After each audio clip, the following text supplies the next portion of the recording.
Welcome to Monet Cafe Studio. If you have a goal to learn more about color and become a better artist, you're going to love this lesson. And here's 3 things I think you'll really like. 1, it's really easy to follow along. And 2, I'm going to be introducing some new tools that are so fun for exploring color. And 3, this tutorial is great for artists of every level. So it's time to have some fun in Monet Cafe Studio and create with color in ways like never before. Let's get right into this and talk about the products. I'll be using the very affordable toned gray Strathmore pad of paper. I really like using these to create pastel sketches and studies. Here's a study from a similar lesson in some color theory that you guys loved. You guys gave it lots of views, likes, and comments, so I can tell you like this format. By the way, I'll have this video as a clickable link at the end of this particular lesson. And oh my goodness, what is this? Color Cube 1 and 2? I'm going to share with you about this product that is so fun for creating color palettes. Now, you certainly don't have to have this to follow along with this video. I'm going to give you neat ideas of how to create color palettes, but it is a fun product. So let me walk you through this before we get started. This is Color Cube 1, and I found that just one color cube would have been fine for me, but I went ahead and bought both of them. There's so many different color palettes literally at your fingertips, allowing you to select some creative color palettes you might not ordinarily choose as an artist. And if you're in a little bit of a color rut, these are so very helpful. I find these are also a great way to stretch your knowledge of color and value, I'll talk about that, by choosing a limited palette within a particular color palette family. And like I said, you certainly don't have to have this product to follow along with this tutorial. I'm going to show you what my method has been for years in coming up with creative color palettes. But let's talk about these in case you want to know a little bit more about how they work. As I said, you could buy one or both. 2 sets is called a bundle, and it comes with these instructions. There's some great information on how to use the cards, also a way to share your work by using the hashtag ColorCube. And if you're a patron of mine on my Patreon page, you will be getting a copy of this card. And if you are wondering what is a patron and how do I get the extra goodies, a patron is just a way to support this channel and get extra content and become part of my Patreon family. It's only $5 a month. You can cancel at any time, and what I love is I get to see your work. Now, I would love it too if you would like this video. Leave me a comment, and by all means subscribe. We are on the cusp of hitting 100,000 subscribers here on Monet Cafe. As of the making or editing of this video, we were at 98,000 subscribers, and hey, I have 644 videos here on Monet Cafe, so be sure to check out all the learning fun. Let me give a brief description on how to use these or how I use them. As you can see, there's a photo on one side, and then on the back side, you have these color swatches, and they're conveniently printed right to the edge of the card so you can compare colors right next to something, whether it's a photograph or whatever medium you're using to try to match the color. Also, too, on the right side, they have 3 different values. The main value is in the middle, and then you have a 20% value lighter and a 20% value darker, kind of sandwiching the main color. And I'll be using these cards to choose my 3 color palettes for this lesson. But here's what I have done in the past. I like to study the artists that I love, and many of them are Monet, Van Gogh, you know, some of the old masters. You can literally copy another artist's color palette. Don't copy their painting, but you can steal a color palette from another artist. That is in no way a copyright infringement. So I do this all the time. I look at other artists' work that I love, and I emulate their color palettes in my own pieces. I have in my studio this really neat tea collection, and each box has a famous artist's work on it, and I'm always admiring this, and I think I'm actually going to steal some of these color palettes for future paintings. Here we go. I am using 3 of these cards. If you're a patron of mine on my Patreon page, you will get downloadable copies of these cards and more real-time footage and commentary. But don't worry, Monet Cafe, you should be able to see these cards very clearly during the video and follow along if you like. And I'm using some of my other color studies as reference images. Those are the paintings you see in the back there. And I'm just going to switch the color palettes, recreate the little studies with a brand new color palette. This is such a great exercise, and I believe it's going to give you more artistic confidence to create your own unique color palettes. Oh, and I primarily used pastels from the Paris collection, it's called, made by Sennelier. It's 120 half sticks of absolutely gorgeous colors, and I'm happy to say it's one of the best buys for soft pastels of this quality, and I love this set. I'll have a link to this set in the description of this video. Gosh, I just love the combination of the teal blues and these golden colors, even the browns. I find I don't use a lot of browns and yellows. So another advantage for me in using this color cube was the fact that it's going to stretch me to use color palettes that I wouldn't normally go to.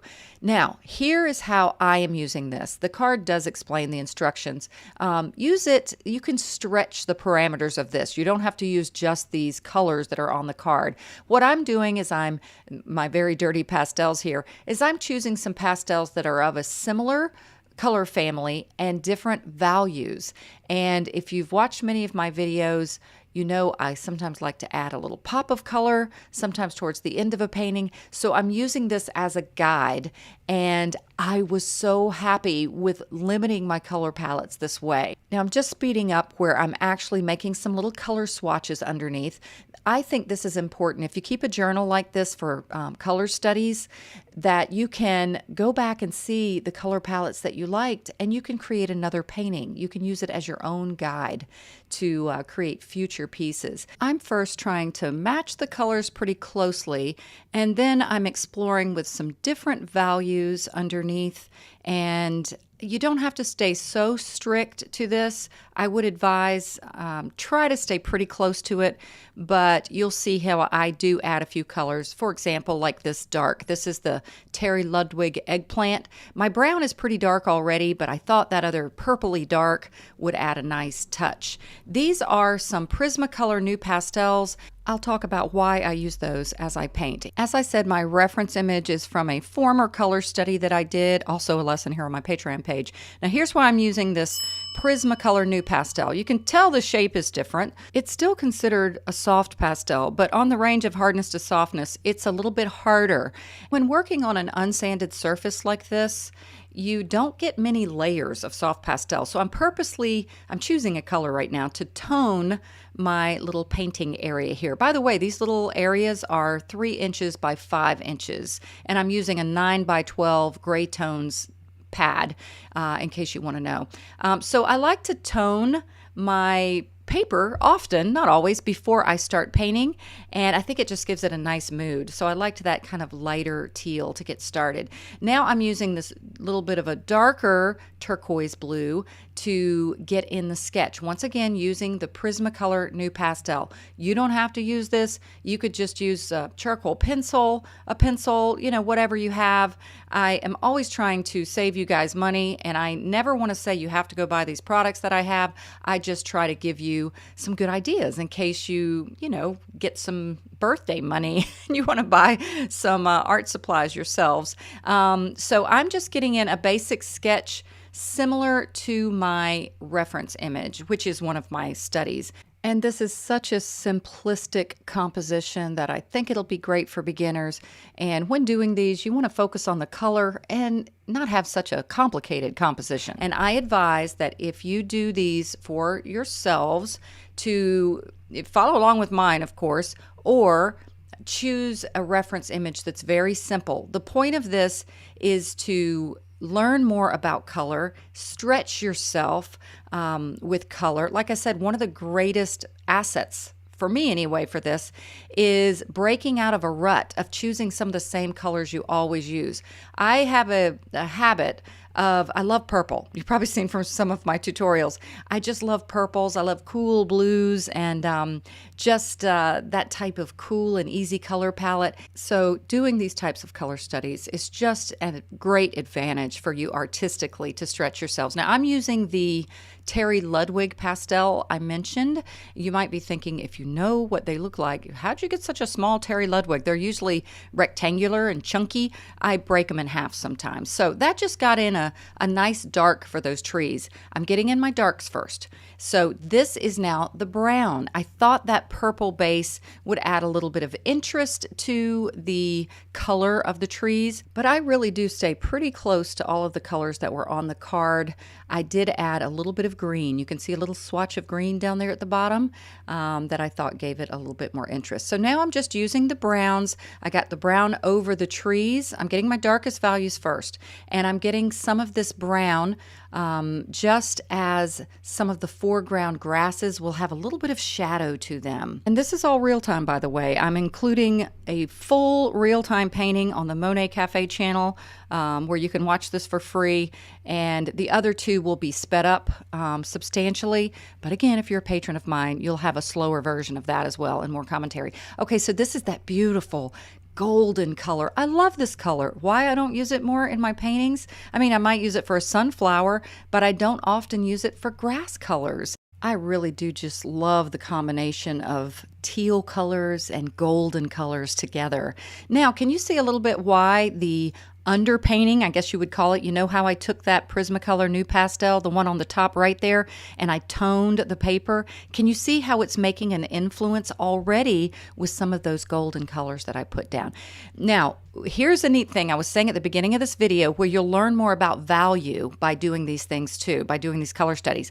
I know that I need to choose for those distant mountains. I'm going to have distant mountains. I'm going to have a little tree line beneath them and then just field under that. I know that it can't be very dark. It's far away. You know how mountains cool off in the distance? So I purposely chose this teal color. It's a little cooler and it's not too dark in value. So you really learn to stretch yourselves and learn more about when and where to use certain values. I just put a little bit of that teal down at the bottom of the road there. I feel this could be a road or a river. It's up to your interpretation. I made it a road, so I made my lines a little bit more vertical rather than horizontal. So I gave a little shadow with that teal down on the bottom of the road, and now I'm adding a little bit of this green. This is where I used my artistic license to bring in just another color. There most likely would be some greens in a scene like this, but I still picked a very warm green. Notice that?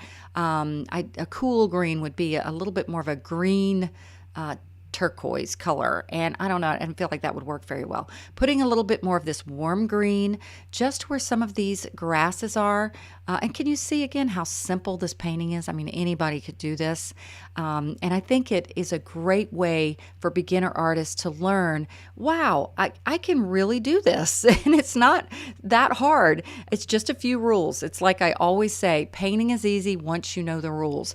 Does help to have the right products, which is what I'm always trying to share too. Don't buy cheap pastels. I know sometimes we're on a budget.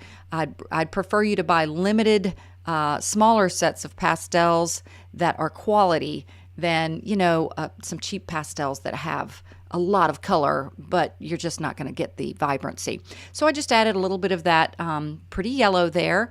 I'm imagining the sun is kind of coming from the upper right, and it's hitting on some of those grasses that are popping up, but in the distant field, it's going to be lighter. Values get lighter typically as they go into the distance. And just to create some color harmony, this is called color echoing, when you add a color throughout the painting.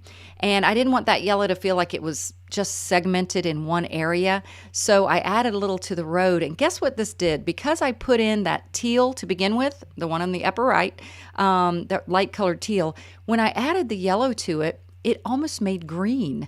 I had a video recently on how you can really mix colors with soft pastels if you layer lightly and let them interact with each other. Now I'm using that same teal that I used to layer with at the very beginning, and I'm just creating some motion, like some direction in the sky, adding a little bit of it to the road. Again, that's called color echoing. It makes your painting feel cohesive and have harmony. If I just painted everything with its own color, segmented like that, it would look more like a paint by number. It wouldn't feel like Impressionism, which is what I love. Now, I've got a little bit of that turquoise color, which is very similar to the original turquoise swatch that I put down beneath the painting. Again, all of my colors with the Prismacolor NuPastels are consistent with the colors on the card as well. Adding a little bit of that to the shadowy side of the grasses, and I know that tree is casting a shadow. I know that shadows are cooler, and I know that it's going to be a little bit darker than the grasses, so voila, that color worked perfect. Another thing with painting is you can learn to use your common sense and study nature. If you study nature and you just watch how color and light and temperature behaves, and then you just start trying to emulate that in your work, you're going to find that, wow, I'm really learning how to paint just by using nature as my guide.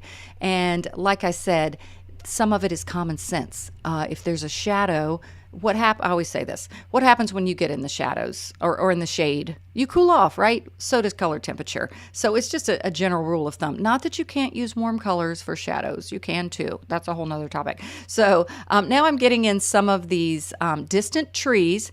Now, because I'm limited, I kind of didn't have a lot of colors to choose. Normally, I know that trees are typically darker, like my foreground trees, but they're kind of far away. So they're not going to be as dark as the foreground trees. So I put in a little bit of the green, and then I'm adding a little bit of this brown down at the base.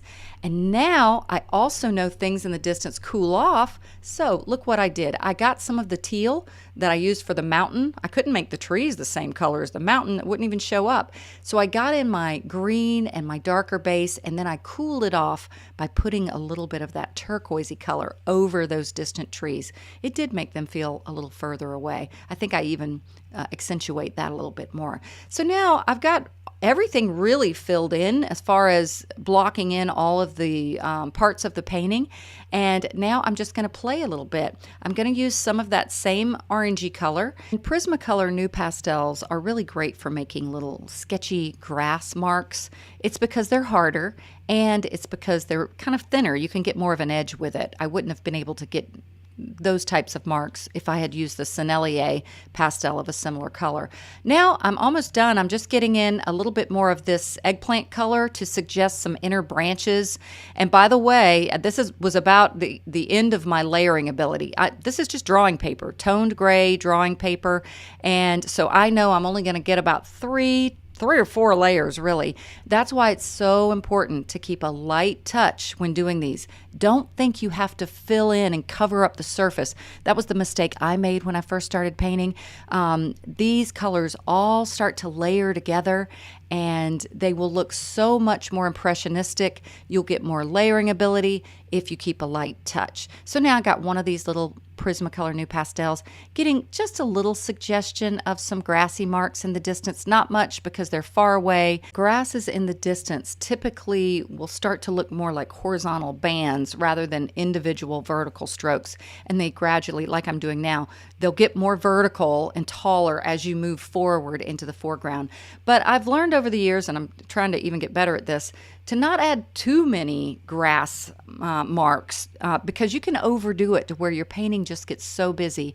So just a suggestion of a few, and try to place them where it enhances your focal point. For me, the focal point is really there's a compositional element of the road. It just pulls you in around that corner, of course the trees, and it just kind of pulls you into the point of that road where that tree is, and then your eye just kind of explores throughout the painting. The painting is pretty much complete at this point. I am speeding up this last little bit of it, adding a little bit more color in the sky. I wanted to put some of that yellow in the sky, again to echo some of the colors that were in the road. And I do add a little bit of that lightest color down at the base of the mountain, and a little bit more of that pretty turquoisey color throughout. And this painting took about a little bit more than 10 minutes. And I do advise that you keep these quick, maybe set a timer if you need to. So here we go with color palette number 1. You can see I used many of the same colors, stayed pretty close to the card and the reference colors on it. Now here's a quick little trick. I like to clean up my area. Sometimes pastel dust and your hand can sometimes get smudges. This is a kneaded eraser, and it works great for cleaning up the excess pastel. And now it's time to start painting number 2. And here on the Monet Cafe channel, you will see painting number 2 and 3 sped up a bit. I think you should still be able to follow along just fine. I am going to still give limited commentary, and my Patreon version is the full version with lots of commentary and content. Now, you can slow down these videos. If it's going too fast for you to follow, there's a little gear icon in the bottom right of the video screen, and you can always slow it down. So I'm just doing the same thing as I did in painting number 1. I'm choosing colors similar to the card from the color cube, and I am choosing also to a darker value. That was that Terry Ludwig eggplant color, and that's a really nice neutral gray that's almost a little purple. I added a dark green as well. And I'm doing the same concept of an underpainting. I'm choosing a pretty pink color. That's another Prismacolor Nu Pastel, a harder pastel. I'm choosing a darker Prismacolor Nu Pastel to get in my sketch. The same dark trees with the Terry Ludwig eggplant. And now I'm going to make this a really dramatic sunset scene. The colors on the color cube card were perfect for a sunset, and I am just adding a little bit of drama to the sky, echoing the color into the road, some deep magentas for the grasses, that gray I used for the distant trees, and a pink for the distant mountains. The values worked right for that. Added a little bit more of that pink to the road, more magenta to the trees. It's starting to take shape, right? Some brilliant oranges and yellows in the distance, because that's where that sun will be casting its light onto the distant field. And just playing with color. I've got pretty much everything blocked in now. I decided to darken up the foreground a bit. I felt like there would be some decent shadows in that foreground with the sunset being so far back in the distance. I found this pretty pink color, so I accentuated some of that.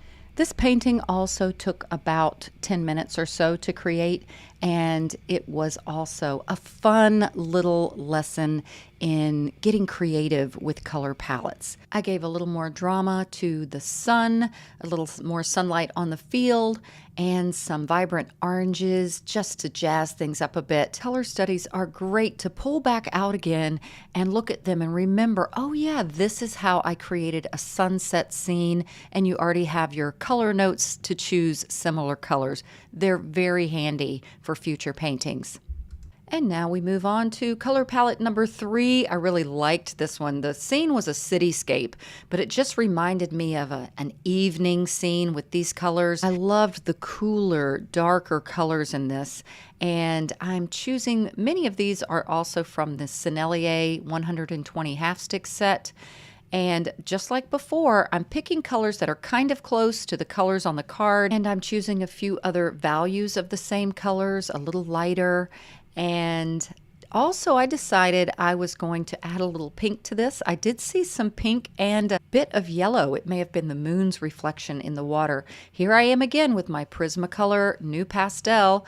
Because it is harder and it doesn't take up as much of the layering ability, I'm able to layer more soft pastels on top. I thought that would be a nice cool color to start this painting. I decided to change this one up. I'm using a different color study from before. I liked these evergreen trees and just a little bit of a sweeping little trail coming around the corner there.